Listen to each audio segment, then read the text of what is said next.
जय श्री कृष्णा। 17वां अध्याय महाराज परीक्षित द्वारा कलयुग का दमन। सूत जी कहते हैं, शौनक जी, वहां पहुंचकर राजा परीक्षित ने देखा कि एक राजवेशधारी शूद्र हाथ में डंडा लिए हुए है और गाय बैल के एक जोड़े को इस तरह पीटता जा रहा है जैसे उनका कोई स्वामी ही न हो। वह कमल तंतु के समान श्वेत रंग का बैल एक पैर से खड़ा कांप रहा था तथा शूद्र की ताड़ना से पीड़ित और भयभीत होकर मूत्र त्याग कर रहा था। धर्मोपयोगी दूध, घी आदि हविष्य पदार्थों को देने वाली वह गाय भी बार बार शूद्र के पैरों की ठोकरें खाकर अत्यंत दीन हो रही थी। एक तो वह स्वयं ही दुबली पतली थी, दूसरे उसका बछड़ा भी उसके पास नहीं था। उसे भूख लगी हुई थी और उसकी आंखों से आंसू बहते जा रहे थे।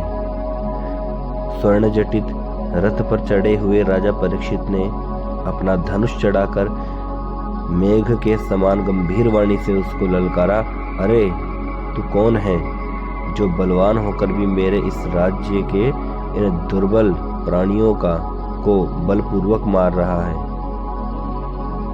तूने नट की भांति वेश तो राजा का सा बना रखा है, परंतु कर्म से तो शूद्र जान पड़ता है। हमारे दादा अर्जुन के साथ भगवान श्री कृष्ण के परम धाम पधार जाने पर इस प्रकार निर्जन स्थान में निरपराधों पर प्रहार करने वाला तू अपराधी है, अतः वध के योग्य है।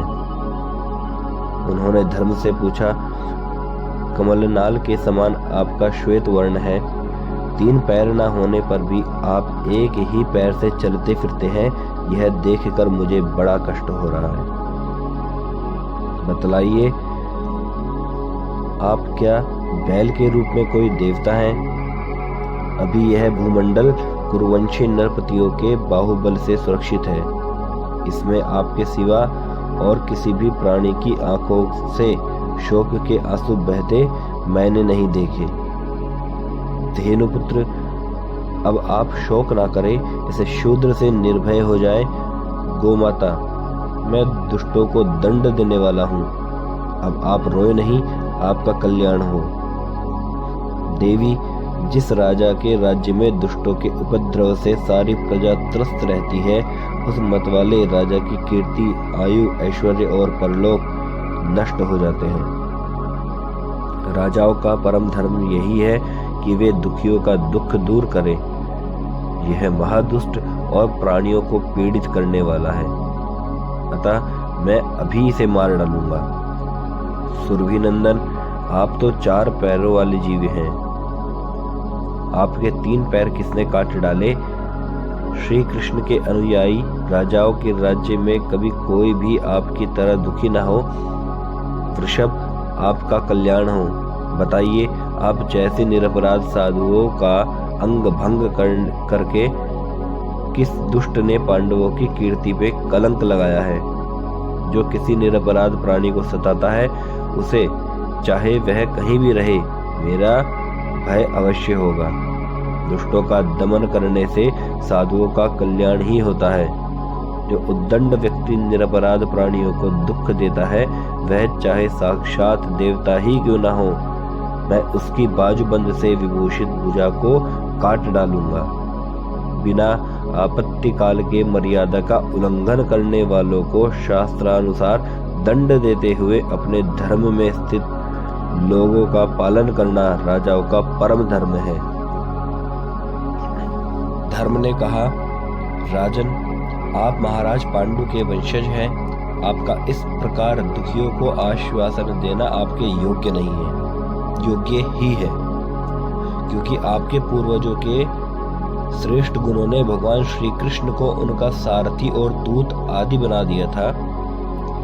नरेंद्र, शास्त्रों के विभिन्न वचनों से मोहित होने के कारण हम उस पुरुष को नहीं जानते जिससे क्लेशों के कारण उत्पन्न होते हैं। जो लोग किसी भी प्रकार के द्वैत को स्वीकार नहीं करते, वे अपने आप को ही अपने दुख का कारण बतलाते हैं। कोई प्रारब्ध को कारण बतलाते हैं, तो कोई कर्म को, कुछ लोग स्वभाव को, तो कुछ लोग ईश्वर को दुख का कारण मानते हैं। किन्हीं किन्हीं का ऐसा भी निश्चय है कि दुख का कारण ना तो तर्क के द्वारा जाना जा सकता है और न वाणी के द्वारा बतलाया जा सकता है। राजऋषि, अब इनमें कौन सा मत ठीक है, यह आप अपनी बुद्धि से ही विचार लीजिए। सूत जी कहते हैं, ऋषि श्रेष्ठ शौनक जी, धर्म का यह प्रवचन सुनकर सम्राट परीक्षित बहुत प्रसन्न हुए। उनका खेद मिट गया। उन्होंने शांत चित्त होकर उनसे कहा, परीक्षित ने कहा, धर्म का तत्व जानने वाले वृषभदेव, आप धर्म का उपदेश कर रहे हैं। अवश्य ही आप वृषभ के रूप में स्वयं धर्म हैं। आपने अपने को दुख देने वाले का नाम इसलिए नहीं बताया है कि अधर्म करने वाले को जो नरक आदि प्राप्त होते हैं वे ही चुगली करने वाले को भी मिलते हैं, अथवा यही सिद्धांत निश्चित है कि प्राणियों के मन और वाणी से परमेश्वर की माया के स्वरूप का निरूपण नहीं किया जा सकता। धर्मदेव, सतयुग में आपके 4 चरण थे, तप, पवित्रता, दया और सत्य।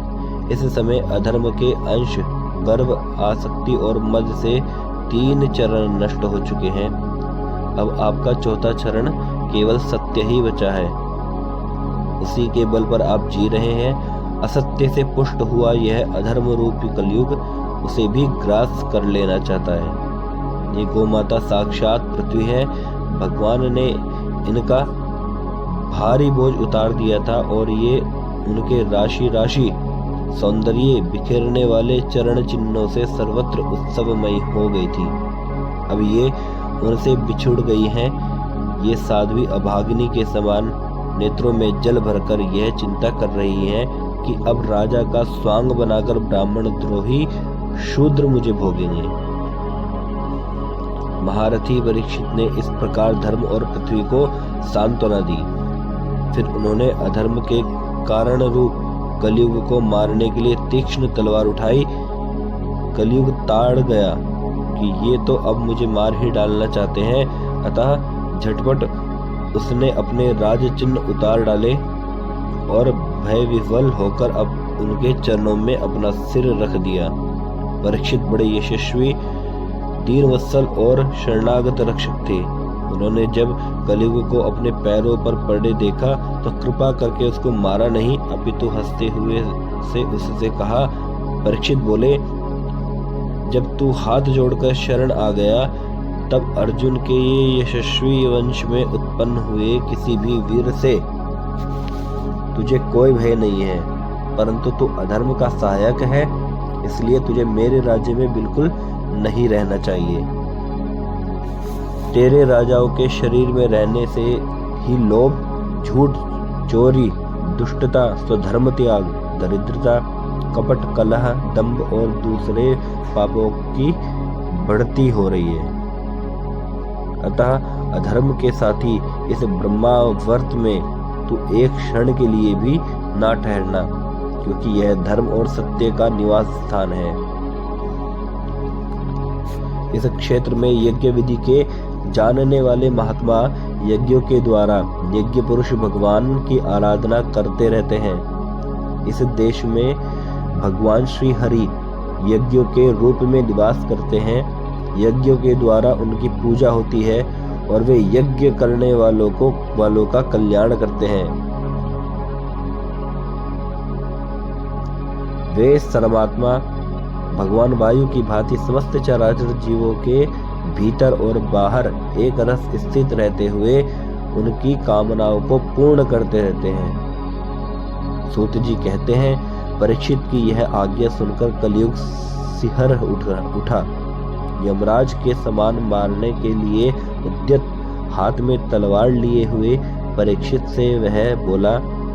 कली ने कहा, सार्वभौम आपकी आज्ञा से जहाँ कहीं भी मैं रहने का विचार करता हूँ वहीं देखता हूँ कि आप धनुष पर बाण चढ़ाए खड़े हैं। धार्मिक शिरोमणि, आप मुझे वह स्थान बतलाइए जहाँ मैं आपकी आज्ञा का पालन करता हुआ स्थिर होकर रह सकूं।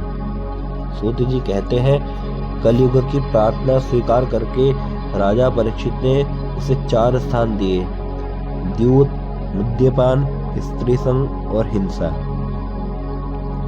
इन स्थानों में क्रमशः असत्य, मद, आसक्ति और निर्दयता, ये 4 प्रकार के अधर्म निवास करते हैं।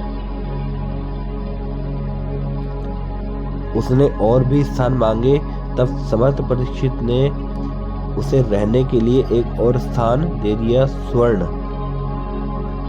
इस प्रकार कलयुग के 5 स्थान हो गए: झूठ, मद, काम, वैर और रजोगुण। परीक्षित के दिए हुए इन्हीं 5 स्थानों में अधर्म का मूल कारण कली उनकी आज्ञाओं का पालन करता हुआ निवास करने लगा। इसलिए आत्मकल्याणकामी पुरुष को इन 5 स्थानों का सेवन कभी नहीं करना चाहिए। धार्मिक राजा प्रजा वर्ग के,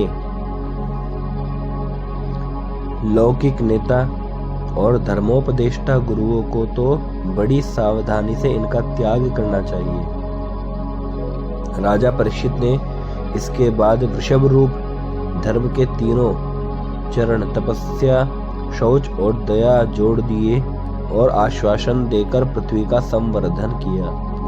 वे ही महाराजा परीक्षित इस समय अपने राज सिंहासन पर, जिसे उनके पितामह महाराज युधिष्ठिर ने वन में जाते समय उन्हें सौंप दिया था, विराजमान है। वे परम यशस्वी सौभाग्यभाजन चक्रवर्ती सम्राट राजऋषि परीक्षित इस समय हस्तिनापुर में कौरव कुल की राज्य लक्ष्मी से शोभायमान है। अभिमन्यु नंदन राजा परीक्षित वास्तव में ऐसे ही प्रभावशाली हैं जिनके शासन काल में आप लोग इस दीर्घकालीन यज्ञ के लिए दीक्षित हुए हैं। 17वां अध्याय समाप्त। जय जय श्री राधे श्याम।